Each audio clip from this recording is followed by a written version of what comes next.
Hi, I'm Michael Croker, and this is Park Life. I've worked in the Australian theme park industry for a little over 30 years, and in this podcast series, I spend time in conversation with the people inside the business of making memories. Thanks for joining me. I hope you can subscribe, rate, and review. Enjoy the ride. This week, I sit with Warren Luff. It's impossible to know where to start with this guy. He is truly in a class all of his own. Professional stunt driver at Warner Brothers Movie World, renowned and respected race driver with multiple podium appearances at Bathurst, Australia's great race, V8 supercar race winner, the list goes on and on. Warren's humility and incredible work ethic are just some of the great qualities that make him who he is. We sat down recently and took a conversational drive through some of his inspiring journeys so far. What is the role you currently have here as a part of Village Roadshow theme parks? So I'm the show manager for the Hollywood Stunt Driver show. So Showtime FMX took over the contract of the show in 2014. And so after the original Hollywood Stunt Driver show, which started in 2008, so that finished up in 2014, you kindly made me redundant. And then I started the following day with Showtime and continued on in the current show that we're doing now as the show manager and performer in the day-to-day duties of the show. That's a hell of a introduction to a conversation between us, and I'm not sure how to respond, but I'm sure that we can dig into that when we get to that point in the story. But you've already established me as a villain, which I think is a very interesting move. To have a victim, you've got to create the villain. Oh my God! Before we get into the theme park journey of your career, can we just go back in time? And if you don't mind, can we talk a little bit about your childhood and growing up? Your dad, Ian Luff, was and is still someone that's had a big imprint on the drive scene in Australia. Could you describe what his career has been like a little? Yeah, so Dad and the family business essentially has been advanced and performance driving schools. So run out of Sydney, so Oran Park, which is no longer as a race circuit, it's now a housing estate. But that's where Dad's business was based for nearly 30 years. So as a kid, I kind of just always grew up around cars and driving. I think I first started driving cars when I was sort of 7 or 8 years of age.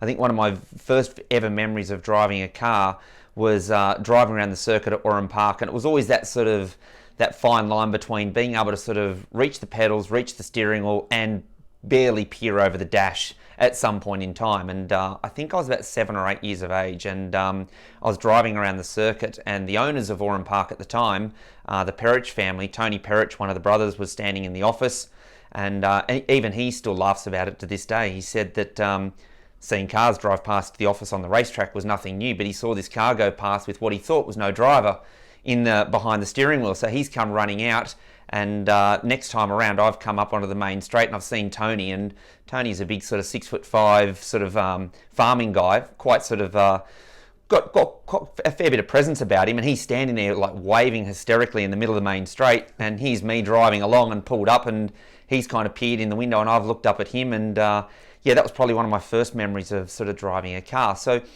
through Dad having that business and sort of having, I suppose, that access to be able to start driving cars from a young age, I suppose the natural progression was to want to get involved in motorsport, because Dad used to race as well, had a successful career in racing and obviously with the business and everything like that. So my first race was actually with Dad in 1993, so I'd only just turned 17, and yeah, my first race was in Sydney at Eastern Creek, and it was a race where you're able to have 2 people in the car. So it was a great way to sort of, I suppose, start my racing career.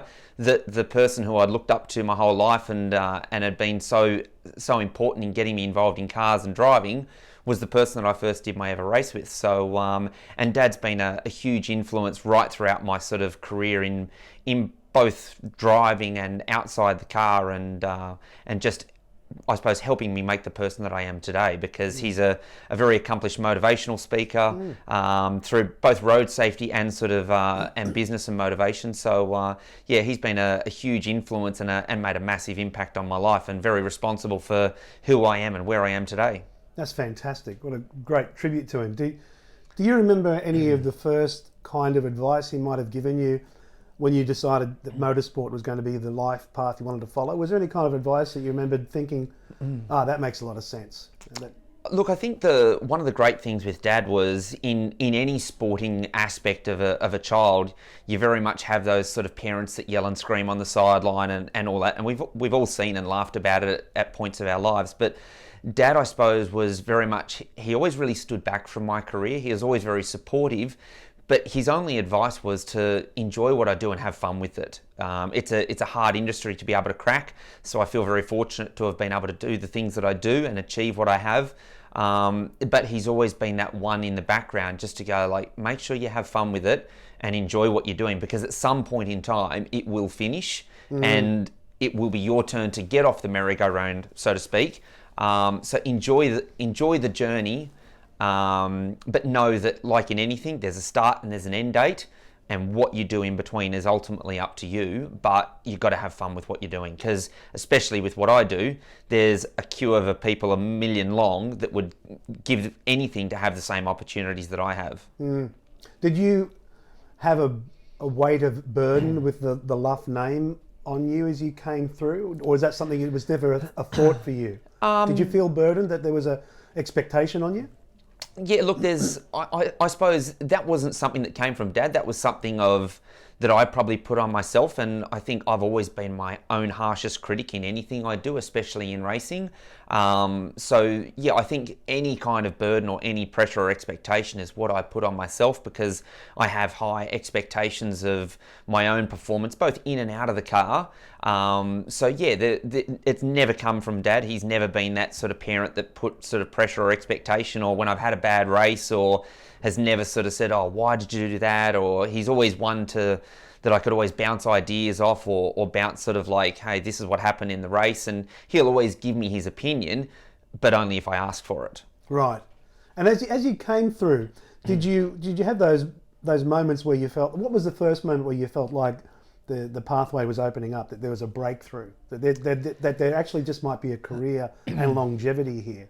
Can you remember the moment where that was apparent? Look, I don't think there's ever been one particular moment, but I suppose the first time I raced at Bathurst in the V8 supercar race, which was 2002. So as a kid, I suppose I always grew up watching motorsport on TV, and I remember from a very, very young age sitting there on that October long weekend with Dad watching Bathurst on TV. It was the country would stop. Absolutely. It's sort of, look, as we say in our sport, it's our NRL Grand Final, it's our AFL, it's our Melbourne Cup. Super Bowl, it's our moment where the nation stops to watch our Grand Final, so to speak. So I think probably that first time in 2002 racing and being part of the big show. I'd raced at Bathurst many times previously in support races and had some great results there and everything like that. But it's that time when you sort of step up and you do the main race that I remember that feeling of like, wow, I'm here, I'm part of the big show. This is it's a culmination of all my dreams coming true. And I think that was still probably the most nervous I've ever been going into a race, because again, that essence of expectation that you put on yourself, it's like, I'm here, I want to do the best I can because it's something that I'd wanted for so long, and now the opportunity's there, and you're wanting to capitalize on that opportunity and to do the best you can. And in that journey to get to that point, there'd been so many people that have supported me and helped me, and sponsors and friends and contacts and family and everything that had sacrificed so much to help me get there. And it's now that opportunity to go, this is my chance to sort of show them that the faith that they've all put in me up until this point is going to sort of pay off. So yeah, I think 2002, the Supercar 1000 was probably for me that turning point. It's a good point that you make in terms of the network and the people around you. Maybe for people like myself that don't appreciate fully that world that you live in, how big is that network of people around you, other stakeholders, beyond family and friends? I guess from a business perspective, the other stakeholders in a race, in a drive team. How broad is that, and how involved do those stakeholders get with you? Yeah, it's a big part of our sport. The one thing that you can't get away from in our sport is it's an expensive sport, and it's always been about money, and it always will be about money. So even in my very early career, one of the things that I suppose I was very fortunate with Dad having the business is I don't come from a wealthy family where dad can just sort of pay for my racing and sort of basically create this little hobby for me and everything like that. So, but what I was very fortunate with is through dad's business is meeting a lot of like-minded people that had a passion and interest in cars and driving. So a lot of business people that probably when they were younger maybe had this aspiration and this idea that, hey, I'd love to be a race car driver one day. That wasn't their journey. They sort of went the business route and everything like that. So meeting them at particular drive days and everything like that, I was able to leverage off people like that, that it was almost, it was their way of giving back. It's sort of their way of being able to, I suppose, live out their sort of dream, what they wanted to be able to do, and help someone in their path and their journey along the way. So I think that's what made my career possible, is those people that were able to help me through sponsorship and everything like that, and a lot of people that supported me in those very formative years of my career. And without them, I wouldn't be doing what I do today. The journey would have finished very, very quickly, because, as I said before, our sport costs a lot of money. So, say at a V8 supercar level, like your top teams, you're looking at a budget of, at a top level, sort of probably $6 to $8 million, $9 million a year, which comes through sponsorship and everything like that. And even sort of in the lesser categories, like a lot of people look at go-karting as one of the foundations of motorsport, where a lot of kids sort of start. Even these days, at a top level of go-karting, if you're running in the Australian Championships, there's people spending in excess of closer to $150,000 a year on go-karting. Wow. So there's no such thing as cheap motorsport. So it's about having that network of people around you that can help you get to where you want to go. So my network came through meeting people through the business, and it's amazing along the way. There's been so many steps and so many sort of pathways that you kind of wonder where the next step's going to come from. And the best advice that I give kids getting into our sport today is, you don't know who you meet today and how they might come back and help you in years later. So it's always about you're always on show. People are always watching. People are always listening to what you do and everything like that. And there's been times in my career where people that I've met 10, 15, nearly 20 years ago now that have come back into my life and have been able to sort of help me along the journey, to keep me going in what I do today. So it's a big part of our sport, and it's a valuable lesson that I learnt very early on. Yeah, it's fantastic. I often find that people that are extremely successful in a chosen field will often battle with, at different times in their careers or their lives, this idea of imposter syndrome. You know, this idea that these moments of anxiety that will flood in and out, where there's this quiet self-doubt, or this, you know, am I good enough? Do I have the stuff? And then they've got to push through that and remind themselves of where they've come from. Has that ever been an issue for you, where you've had to battle any kind of self-doubt, any kind of anxiety as you've made your way through? Because obviously you're progressing year on year, and you've got that weight on you of expectation, and that people that are in a network may also have on you. Have you ever had those moments? And if you have, how do you transcend any kind of doubt, particularly in those moments before you launch off at the start of a race? Does that ever come into your mind or your psyche? Oh, absolutely. And I think any person, whether it be at a business level or a sports person or any level, I think we've all, at some point in time, we have doubts where we either question ourselves, we either question our ability. And especially, I suppose, in my industry, it's all performance driven. It's very cutthroat. It can be sort of like yesterday's hero, tomorrow you can be gone very, very quickly. So look, there's been plenty of times right throughout sort of my career where you sort of where you doubt yourself, you question, you have a bad race, or even in the lead up to any race, there's always those nerves and that anxiety. But for me, a lot of that sort of goes away once I can get into the car. It's the lead up to sort of, so like Bathurst is a classic example, because you know there's a few million people watching on TV, that you've got a global audience of tens of millions of people. You've got, on a normal year, not like last year obviously with COVID, you've got sort of in excess of 100,000 people there over the course of the weekend. You've got fans, you've got sponsors, you've got sort of team personnel there on the grid. And all you want to do is get in the car and get your helmet on, because that's my office. That's my time to be able to sort of block out everything else. It's like, right, now I can get on with the job that I'm actually here to do. And for me, it's always a case of that those pre-race nerves and that anxiety and any kind of doubts or questions that you have, and some of those doubts and questions come in because of whether there's been a problem over the weekend where you've had a bad qualifying. Like I remember in Bathurst in 2017 with Scott Pye. We'd had a bad qualifying, things didn't quite go our way, and we lined up, it was either 19th or 20th on the grid. And I remember sort of thinking like how are we going to be able to sort of make our way forward from here? And like you're going through all the different scenarios of strategy, and sort of like you just kind of, you feel like you're starting the race on a little bit of a back foot. But again, the moment you get in the car, and in that particular race, we managed to sort of fight our way back through. I had a really good opening stint. And the day sort of everyone in the team did their job. Our pit stops were right on point. The strategy was great. We finished second. Wow. So you go from sort of a low point at the start of the day, and sort of 6.5 hours and 1,000 Ks later, we're standing on the podium spraying champagne. So it's a reminder that it's not about where you start, it's where you finish. And it's that sort of, it's everyone in the team ticking their boxes that day to help get you there. Because again, in our sport, people look at what we do as we're the front people of the sport, but there's a whole team of people behind us that without them, we don't get to do what we do. So on a race weekend, you've got engineers, you've got strategy people, you've got your mechanics and crew and everything like that, and even down to the pit stops, the guys working on the car.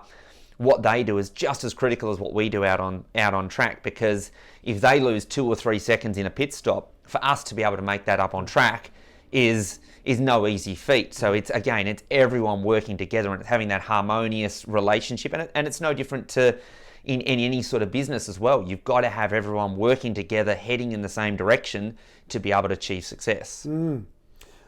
Beautifully said.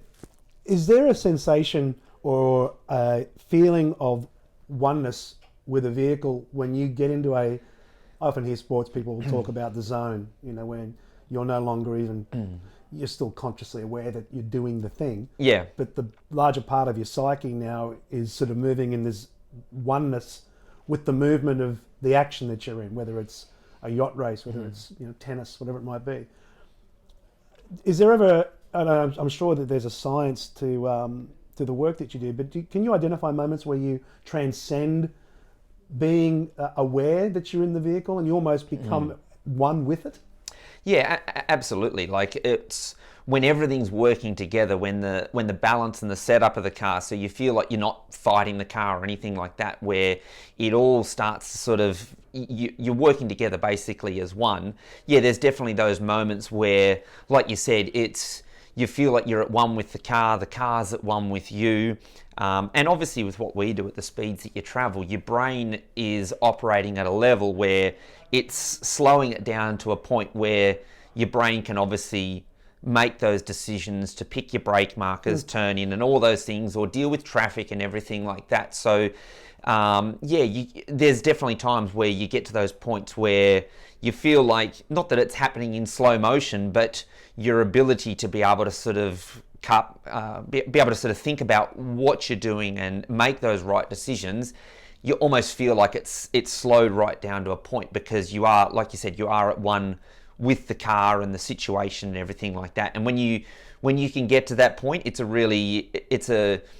get out of the car on a real high, because you know that at that moment in time, everything has come together to be able to sort of happen the way that it should. And it's that sense of satisfaction of, that the team has done everything that they can, you've done everything that you can, and it gives you that sense of satisfaction that you've done a good job out there.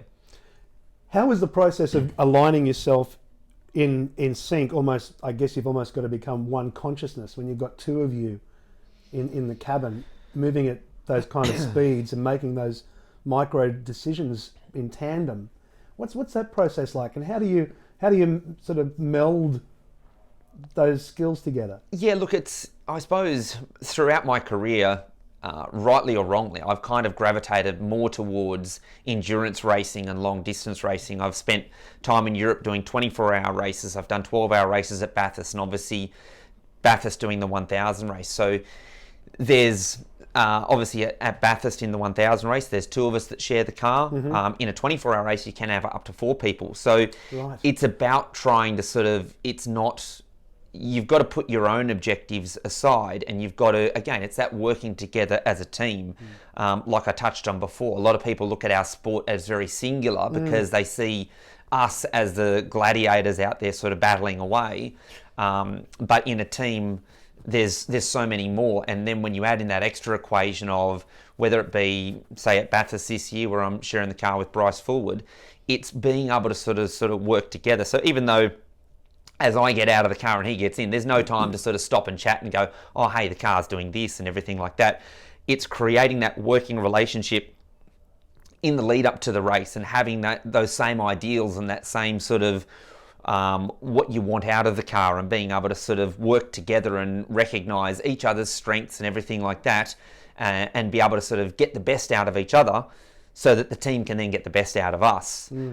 So as I say to a lot of people, the part of being a good co-driver is you've got to be able to listen to the other person that you're with and be able to sort of, and be willing to adapt and compromise on maybe your own wants and ideals. Like even down to simple things like your seating position in the car, because it's not like your normal road car where you've got either electric seats or you've got a manual adjustment under it.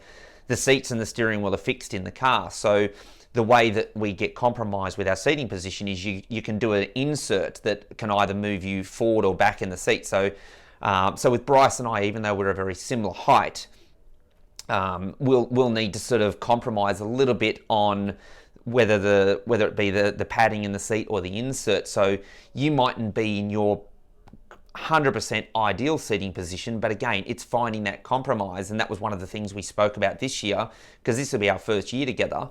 When we did our first test day at the start of the year, because I'm a little bit taller than him, and he was like, oh look, whatever you need, like I'm happy to compromise and everything like that. And as I said to him, I said, I'm happy to be a little bit uncomfortable, because when it comes to the end of the race, you'll be the one in the car doing either a double stint or potentially a triple stint, which will be up to sort of 2 hours 40 in the car. I said, that's where we win the race. Me being a little bit compromised in my comfort in the car during the mid part of the day is better, so that you're 100% comfortable, because you're the one that's going to be in attack mode at the end of the race. You're the one that's there to get us on that podium. You're the one that's there to fight for the win. It's that compromise. So again, it's that me being, okay, I don't want to be so uncomfortable that I end up with cramps and anything like that, where you risk then having to get out of the car. But again, it's making those compromises and making those sacrifices for the betterment of the pairing, for the betterment of the team, and the ultimate goal of that's where we want to end up at the end of the weekend. Look, you've almost got these 2 lives. There's the life, which is, I guess, the reason I wanted to start with this part of your story, because where our lives intersected, Hollywood Stunt Driver in its first incarnation was coming in for Movie World on the back of many years of the Police Academy stunt show. So it had a lot of the weight of expectation on it to, at its least, touch the hem of what Police Academy was for the park. So from a script perspective and everything else, there was a lot of work before we got to the point of driver auditions. And I remember the day of driver auditions here on the Gold Coast, and Gavin Coleman, who's known to both of us, who was the man behind the scenes putting it together from a drive perspective, mentioned to me as we looked at all the drivers arriving, Warren Luff's here. And at that time I was fairly ignorant, to the world that you're in. And I'm only slightly less ignorant now, which is the reason I'm asking these questions. And there was a buzz through the room that you were there. And Gavin was telling me about who you were and what it meant that you were here. And I remember we were talking about the fact that maybe he's looking at doing this for a little period in his life between other things, and then he'll take off. But it'll be great for the park, maybe good for him if he is here at the beginning. I wouldn't have imagined that we'd still be here with you all these years later, even after a redundancy, quite frankly, which we can talk about later. But I'm just curious. What was the attraction when you saw that role come up? What drew you across, and how did you think you would manage time? What was actually interesting, the initial application, I was standing at Brisbane Airport checking in to go to Germany to go do the Nürburgring 24-hour race, and a friend of mine actually rang me and said, "Oh, have you seen that Movie World are auditioning for some new drive show out there?" And I was like, "No, I haven't heard anything about it." And he said, "Yeah, I'm looking at the ad," and he was in Sydney and he used to work for my dad. And he was like, he said, "Oh, you should really apply." He goes, "But applications closed today." And I was like, "Oh." So he emailed me the link. And so after I checked in, I sort of jumped on the laptop and had a quick look at it. And I remember in the ad, it was like, "Please send us a video reel of your driving," and everything like that. I'm literally like an hour and a half away from getting on a plane to go to Germany for 2.5 weeks. And I remember sort of just sending an email in thinking like, there's no way they're going to even probably sort of look at me, because I'm just being that sort of like painful guy that like last minute sends one in. "Hey, I'm about to get on a plane. I'm actually going off overseas. Don't have time to sort of send you anything in, but here's my sort of CV. Would love to sort of chat." And I remember even before I got on the plane, I think I got a reply. I can't remember whether it was from yourself or someone else, saying, "Would love to have you come along to the first audition. We'll be in contact." And I thought, oh wow, that's going to be quite good.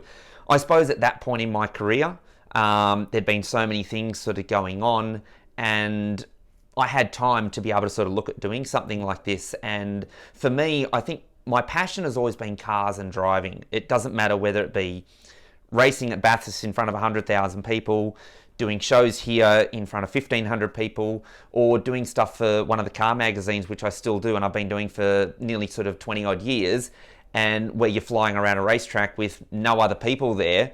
For me, it's always about the passion and joy of driving cars. It's not about it's not about trying to sort of impress people or doing anything like that. And I saw it as a challenge to be able to sort of, I suppose, improve my skill set, and obviously, yes, make some money, and again, continue that passion of cars and driving. So when I got back from Germany, we had the original sort of audition out at the Performance Driving Centre out at Norwell, and I remember coming along and there was a lot of people there.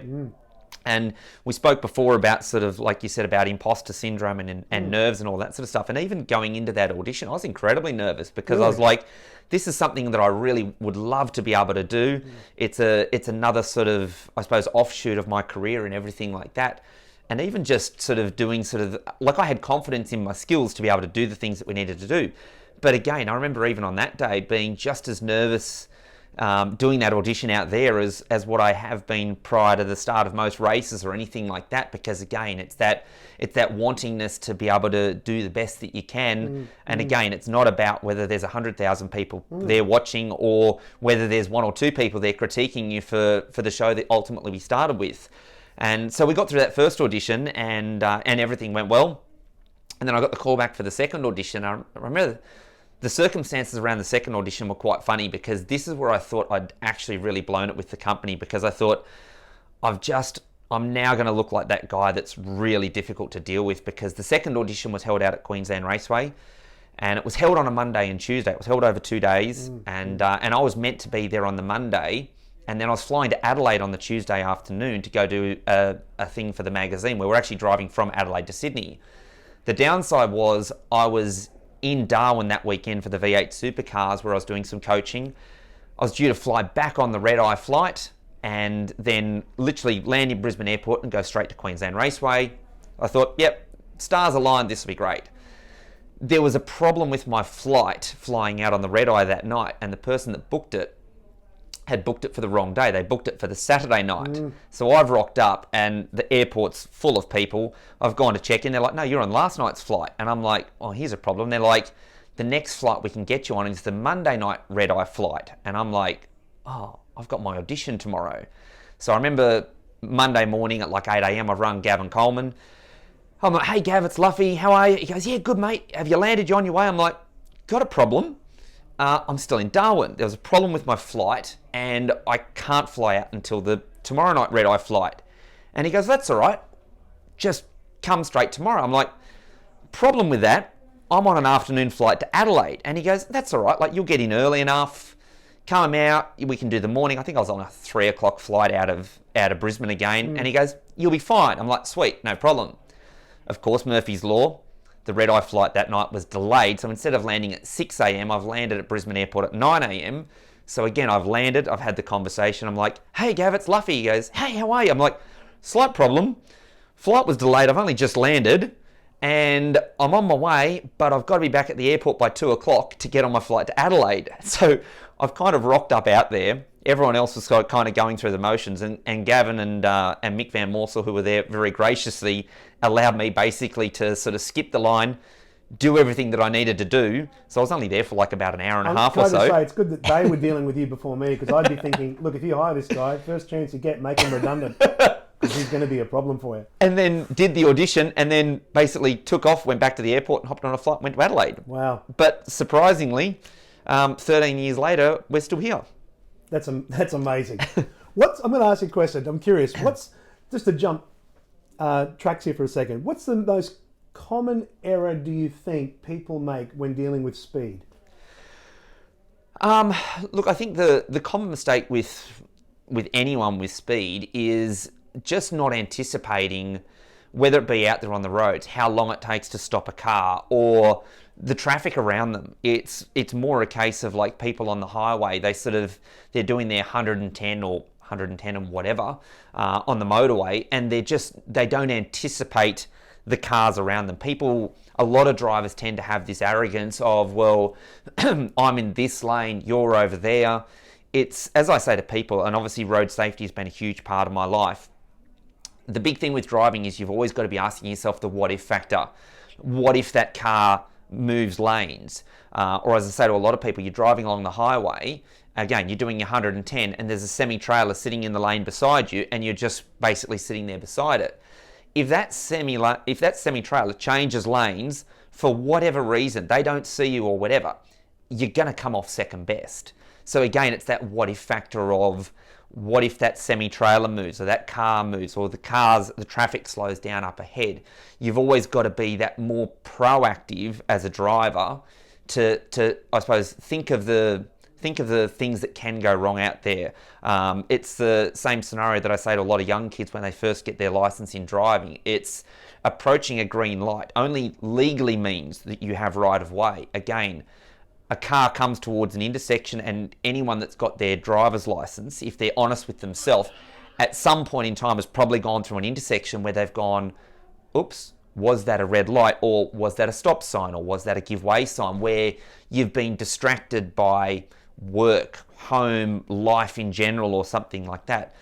As humans, we make mistakes. As drivers, we make mistakes. So you've got to anticipate the mistakes of others, because you've only got to read a newspaper, look on social media, watch a news report. Every day there's death, there's destruction. As cars are improving, our injury rate and our death rate of our roads, like if you track road statistics over the last 30 years, the death rate is dropping significantly. But the one thing that they don't tell you about is the injury rate is actually going much, much higher, because these days people are surviving accidents that 30 years ago would have killed them, thanks to airbags and the technology around cars and everything like that, the crumple zones and all that sort of stuff that you see. But the one thing that's still we haven't learnt is, how do you crash the human body? The human body can only take so much impact. Like, you look at when you see sort of those crash lab videos where the cars go into a wall, most of those are only at about sort of 45 kilometers an hour, and you look at the impact on those. No car manufacturer in the world can actually guarantee survival of an impact above 40 kilometers an hour. Now, the human body will survive, but they can't guarantee survival, because what they can't guarantee is it's the deacceleration of the internal organs and everything like that, especially in our elderly population and everything like that. So airbags and everything, what they're designed is to slow down the deacceleration of the body and all that sort of stuff. But the simple thing, as I say to people, when an airbag's going off in a car, it tells you that it's gone wrong. The best thing is when an airbag's not going off, you're not having an accident, or it's not a big enough accident to sort of be a problem out there. So my biggest advice to anyone in driving is to have a better sense of awareness, to look for the other people out on the road, And as I said to a lot of people, motorbike riders make better car drivers because they've got that sense of survivability. Because if you ride a motorbike out on the road, you know that regardless of what goes wrong, you're coming off second best. If a car runs through an intersection and goes through a red light and you're on a motorbike, you're the one that's going to get hurt, not the car driver. So again, it's that what if factor out on the roads. Terrific. The discipline of the world that you came from, again, I know I'm jumping around a little bit, but I thought that was important to dive into that. When you get into the discipline of the stunt show and you're sharing a confined drive area with other drivers to varying degrees of expertise, and yes, it's orchestrated and it's rehearsed and it's choreographed fairly tightly, but there were elements of two-wheel driving in that first show. Yeah. And it was fairly involved, that very first version of Hollywood Stunt Driver. How did you find that transition in terms of your skill set, now kind of moving off the track or endurance driving? Now it's essentially a 20-minute micro show. Yep. And it's fairly intensive and it's in a very tight space. What was that process like for you? I think for me, and I've touched on this many times in lots of different guest speaking that I do, the two-wheel driving that we did in Hollywood Stunt Driver 1, for me, is still the hardest thing, and probably one of the things I'm most proud of that I've ever been able to accomplish in a car, because there's zero room for error when you're driving on two wheels, because you are literally on a knife edge. And especially in the early part of the show, when at the northern end of the set where we had the two-wheel ramp up against the very end wall, you basically had to go back of set, slide up parallel to the wall. You had about a 3 or 4 meter run up to the ramp, and you had to hit the sweet spot of the ramp spot on every time. Wow, yeah. And basically lay the car over and peel right and head out onto the set, because the option of going left was you went straight into the wall. So there was no option to be able to get it wrong. So every time when you'd come back of set, there was those nerves and that sort of trepidation of, I've got to get this right. And again, that all came down to our training and everything like that. And we had obviously a huge amount of training that went into that show. And like you said, there was a lot of elements where there was a lot of crossovers where it was very, very tight and everything like that. But I think for any of us that were involved in that original show, I think the two-wheeling was certainly the hardest. For me, it was definitely the hardest thing that I've ever had to learn. And it's still, as I said, one of those things where I'm immensely proud of. But I think one of the things in any of the choreography that we've done in the shows, because obviously through Hollywood Stunt Driver 1 and the show that we do now, I'm very heavily involved in any training for not only our current team, but any new people sort of coming into the show. And one of the things I say to people is, you want the crowd to be looking at what we're doing and going, wow, that's close. But you don't want to be thinking that in the car, because when in the car you're going, wow, that's close, it's too close. Right. It doesn't need to be that wow, too close from inside the car to get the message across to the people. So again, it's finding that happy medium between what's entertainment for the crowd and what's safe for what we do out there on set. How do you define the difference between the driving you would do outside of your theme park life, to the precision drive of the theme park experience? Because obviously they're different kind of disciplines, or are they at all? Look, they are very different disciplines, but as I've sort of said to people over the years, and I still very much believe that the driving I do here still helps me with the driving that I do on a racetrack. So yes, driving a V8 supercar around Bathurst at nearly 300 kilometres an hour is completely different from driving the utes that we do in this show or the Evos in the original show. But the one thing that it comes back to is it's that seat of the pants feeling of you're feeling what a car's doing and you are responding and reacting based on what the car is doing and the inputs that you're giving it. So when you break it down to the fundamental elements of what it takes to drive a car, driving in here and driving at Bathurst, there's a lot more similarities than what people actually realise, because again, it's that feeling what a car's doing and knowing that what you're doing and how it's creating the effect on the car and getting it to do what you need to do. So there's more similarity, I think, than what a lot of people realise. But out here in the show that we'll be doing today, we barely get to 60 kilometres an hour. Whereas I said at Bathurst, you're getting sort of on Conrod, you're nearly 300 kilometres an hour. So they're vastly different disciplines, but the mechanics and the basics of it start from that seat of the pants feeling, which you need to feel what the car's doing and respond and react. What's still ahead for you outside of the theme park career in terms of goals? Do you when you look ahead, there's obviously still more you want to do. Yeah, look for me, I think, as I said, my passion for cars and driving is just as high today as what it was when I was that 7 or 8 year old kid sort of driving around Oran Park and Tony Perich came out onto the track wondering who was driving. In terms of my career, I think if I look back at what I've done and what I've achieved, I think that 7 or 8 year old kid that sat on the lounge watching Bathurst with Dad would be in absolute awe of what I've been able to sort of go on and do. But there's still so much more that I'm sort of wanting to achieve, and there's still a lot of goals and everything like that. I think Bathurst is still one of those bucket list things where I've been very fortunate. Last year was my 6th time on the podium, and some people would say I actually equaled the unenviable record of the most number of podiums without a win. But as I said in the press conference on the Sunday afternoon, when that exact question was posed to me, like, do you feel sort of it's not a great achievement to have met that sort of record of the most number of podiums without a win? And as I said to them, any afternoon on Sunday when you're standing on the podium and spraying champagne at Bathurst, it hasn't been the worst weekend of your life. Yeah. Because when you're finishing 4th or 5th and you're standing down below the podium and you're watching other people up there, that's been the worst weekend of your life. So, look, still, I would love to get that Bathurst win under my belt. Yeah. But still would love to be on the podium many more times. There's still aspirations of other sort of races that I'd love to go back and do overseas. As I said, I've done the Nürburgring 24-hour a number of times, which is probably one of the most historic and oldest races. It's the longest track that we race on anywhere in the world. It's nearly 26 kilometres per lap. And it's a race that's steeped in massive amounts of history and tradition. On a race weekend, there's sort of anywhere between 250 to 300,000 spectators there. So it's just it's an amazing thing to be a part of. So there's a lot of races like that I'd like to go back and do. There's stuff that I'd love to do in America.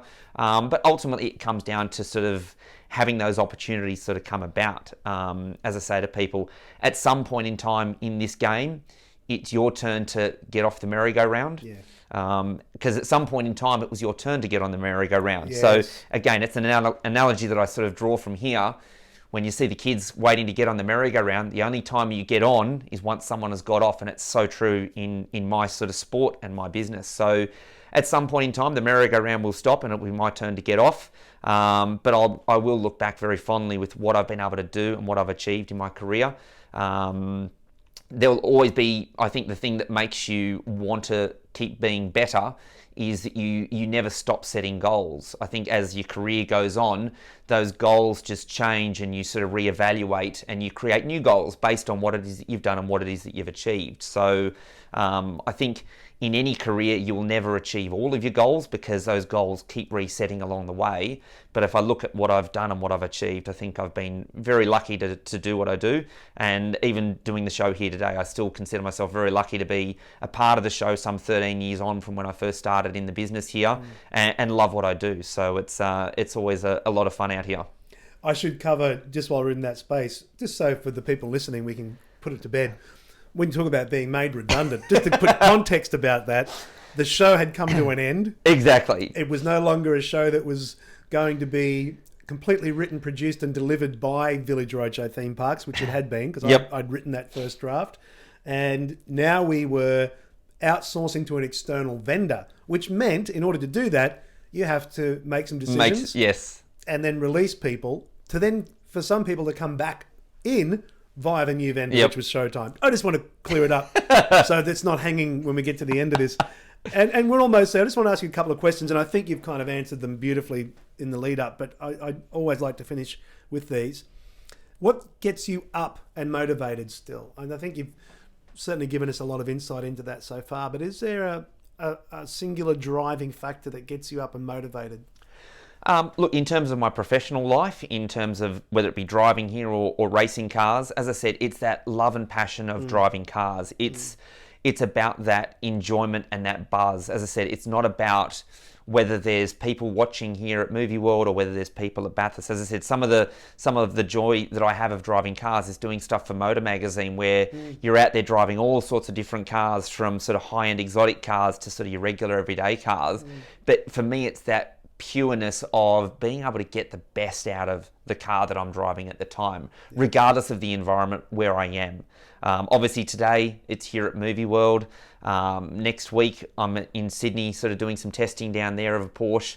So for me, it's just that purity of driving and that love and that sort of passion that I have for it that started when I was a kid and still exists today. It's fantastic. The other question I usually ask is proudest moment that you can recall, but I think you covered that. You mentioned the two-wheel, getting the car up on two wheels. And was that even beyond that, is there a single moment in your life, if you had to pull one up instinctively and say, that's one of the proud highlights? Look, I think my first podium at Bathurst was 2012, and I was actually with Craig Lowndes. So in terms of Australian motorsport, he's sort of he's such an icon of the sport. And I sort of, even growing up, when I first got involved in sort of racing and that, Craig's journey in supercars had only just started. So I went from being a fan to a competitor to now being a friend and someone who I consider a very, very good friend still to this very day. So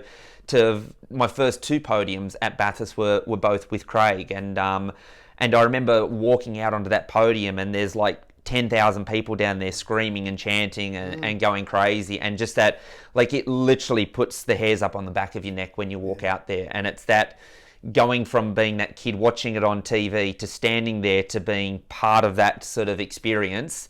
It really was an amazing thing. So I think in my racing life, that first Bathurst podium will always be that sort of standout until I get my first win, hopefully.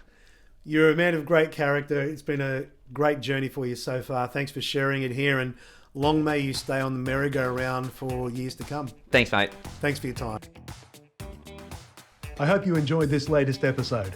You'll find Park Life on Twitter and me, Michael Croker, on Instagram at Mike_Croker. See you next time.